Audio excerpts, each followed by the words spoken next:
खाइए और ये मुकम्मल तौर पे कोरोना को जो है ना वो ख़त्म कर देता है।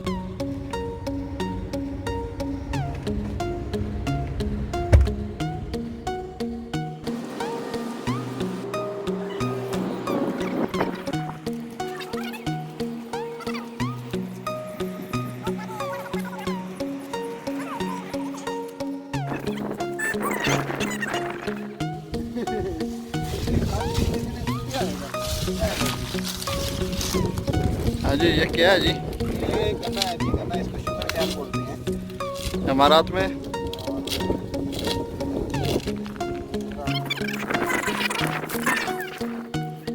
ये भी खबर मेरे तक पहुंची है, किसी हकीम साहब डॉक्टर साहब ने ये बताया कि शुगर कैन को जो है वो आप खाइए और ये मुकम्मल तौर पे कोरोना को जो है ना वो ख़त्म कर देता है। हाँ, यह खबर वैसे ही है जैसे कावे वाली खबर थी, ठीक है ना।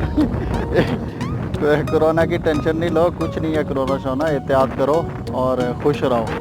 जितनी टेंशन लोगे इतना ज़्यादा कोरोना आएगा। और ये गन्ने शन्ने खाओ इमारात में, ठीक है। देखें जी गन्ना इमारात में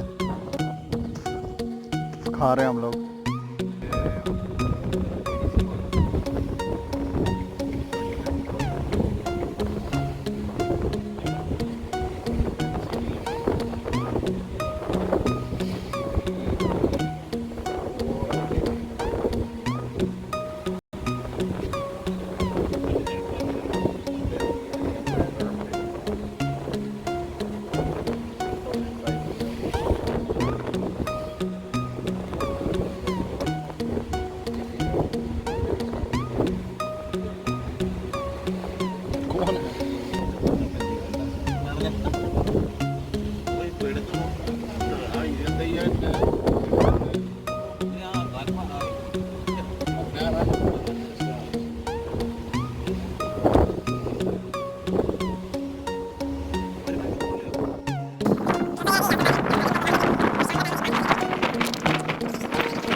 वापस आ गए जी हम लोग, जो है ना वॉक करके 10 किलोमीटर वॉक किए। 10 पॉइंट एग्जैक्टली ये बनता है 10.69 kilometre. 10 kilometre walk. 10.69 approximately 11 kilometre कह सकते हैं। वीडियो देखें जी, लाइक करें, सब्सक्राइब करें, शेयर करें, खुश रहें, कोरोना वायरस से नहीं डरें। अल्लाह खैर करे। Wish you all the best and be safe from coronavirus.